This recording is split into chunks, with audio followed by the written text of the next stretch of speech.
I'm Natalie, thanks again for joining me on my channel.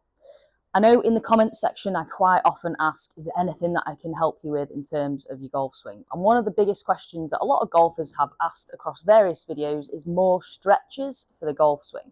So in this video, I'm going to show you 2 stretches that will help you mobilise through the midsection here, through the rib cage and the spine, which should help you gain a little bit more length in the backswing and help you feel like you're turning and rotating a little bit easier. So let's take a look. For this first stretch, we're going to focus on really mobilising and getting this rib cage moving. So for a lot of players, if we're pretty stiff and immobile here through the midsection, it's really difficult to create rotation and consistency in the golf swing. Most common compensation would be to have to lift out of posture in the backswing, and then we can cause all sorts of issues in the downswing. So I'm going to use my 5-iron here. You can use any iron really. I'd try and use something above a 7-iron just so it's a little bit longer. And what we're going to do, if I bring myself down to one knee here, and again, shouldn't really have worn these tight trousers, but anyway, here we go. We're going to start with a stretch in a lateral motion, so basically just leaning across ourselves. So I'm going to create a rough 90-90. As best you can, we need to try and keep this foot nice and flat to the ground. With any exercises that we do, the feet replicate our same foot position in the golf swing. You would have your feet on the ground. We generate force through our foot into the body. So really make sure that you keep this nice and flat and you avoid any lifting and rocking and rotation. So when you've got your rough 90-90, you can place your golf club off to the side here like this. Again, about 1 arm's length away from the body. And what we're going to do is take the opposite hand here and literally reach this across and use the underhand, the opposite hand here underneath you for a bit of support. So as I make this stretch here, I've got a nice straight arm running through the shoulder line and I can feel a bit of a stretch through the ribs. But what we're going to do to exaggerate this is literally push this club away. My head's going to sort of slot in the gap here of both of my arms. And now I've got this lateral reach of the rib cage pushing this way, whilst my lower body stays fairly stable, creating me a stretch through the opposite side of my ribs here. And I've also created a bit of compression and a bit of flexion and bend through the other side, which is a good thing as well, because this gets these ribs moving. So in this position, the key thing is to make sure we breathe naturally. So I'm going to take a normal breath in through my nose. As I do that, I should feel even more air coming to this side of the ribs. Hold it in a split second and breathe out. And we just look to repeat the breath cycles in this position for about 5 or 6 breaths, and then really slowly coming back out of the position like that. Now, if you want to, you can also do the opposite side with the same leg forwards. So if I shuffle across a second, I would put my club on this side and then reaching across through the left, pushing this away. And if you want to, feel like you kick this hip out, which will exaggerate the stretch over this side of the hip and into the ribs of the opposite side that you just worked. Same rules apply here. You're looking for a breath in. Hold it in a split second and out. And really feel like you mobilise and just relax and really melt into the position of the stretch. So with any stretching drills that we do, the idea is to get your body comfortable and relaxed and not to fight it. So you don't want to be here feeling like you're really trying to gain more motion. Let the body sink into the position, really melt into it. Allow the breathing to do the work for you. For this exercise, we would do both legs forwards, and you can put the club on both sides as I showed there. This video is sponsored by GX golf clubs. Really good quality golf clubs, way cheaper than your average brands. If you've not seen them, take a look on the website above and you can use the 10% discount, Pro10, when you buy your next lot of GX gloves.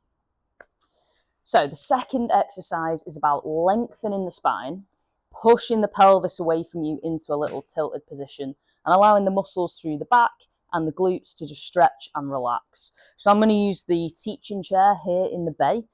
Arguably a little bit low, you could use something a little bit higher. So if you're not in the driving range like this, normal dining chair at home, island in the kitchen, could even use a wall. And obviously if you're in the gym, you can use a bench and just put the back up so you're a little bit higher. So the idea of this is we're really looking to lengthen the spine and the pelvis. So if I set myself up to the chair, I'm basically just going to use this to lean on. And starting up nice and tall, so we've got somewhere to move to. We don't want to be halfway already in this position. From here, what I'm going to do is literally imagine where my tailbone is here, it pushes to my golf bag behind me and tries to get as far away from my hands or my fingertips as possible. As I make that motion, the knees remain soft, so they don't squat forwards and drop like this, but they stay soft and not completely bolt locked out. And what you should feel is though, as you start to push the hips behind you like this, you get a nice lengthened spine position, a slight tilt in the lower back where the pelvis is tilted. You can start to feel your hamstrings working a little bit here. And then you're just going to hold yourself in this position and breathe naturally, exactly as we did in that first exercise. So I'll close my mouth, breathe in.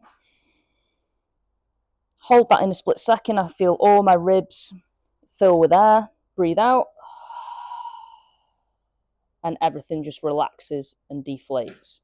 And again, we just repeat for sort of 5, 6, 7, maybe even 10 breath cycles in this position, really lengthening out the spine, getting this tilt through the pelvis, which is crucial to the golf swing in terms of posture, and just allowing the body to really feel and try and create these extra positions that require that bit more length through the body.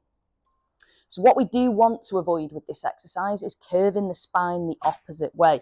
So if I was in this position here, what I want to avoid is curving through my spine and barely moving at the pelvis here. So in this position, the pelvis has gone the other way and tucked under me, creating a curve of the spine, which still will feel like a stretch to you, but it's not the position that we're looking for. Secondly, we're not looking to squat and drop down and lose any height through the body. We're not looking to drop, we want to push back. So if you feel like you're having some trouble finding that hinge and that push backwards position, what you can do is find something to raise the heels.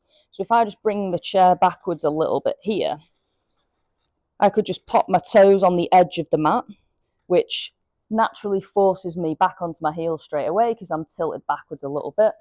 Same process that you went through before, so starting up a little bit taller, finding the chair, pushing back into the heels here with the pelvis coming back towards the wall. And that should feel a little bit easier to start with if you feel like this exercise is not very natural for you and you're not really getting this hinge position. So find something to just raise the toes on. You could use a book at home, a little door wedge, anything with a tiny bit of a ramp or a little raise, and that'll help you initially find that hinge position so you can really nail that stretch. So that was 2 stretches to help you improve your golf swing, mainly focusing on this midsection area here, releasing the spine, releasing the ribs to help you create a little bit more rotation. You can use either of these as a little warm-up here in a driving range setting, or do it at home as a bit of homework at night on a daily basis to try and help you really make some progress in this area. Thanks again for joining me on my channel and watching this video with me today. If you have anything that I can help you with in terms of your golf swing, physically, exercises, technique areas that you're struggling with, please leave a comment in the comments section below. I'll add it to my future filming list and hopefully add those videos to the future filming at some point as well.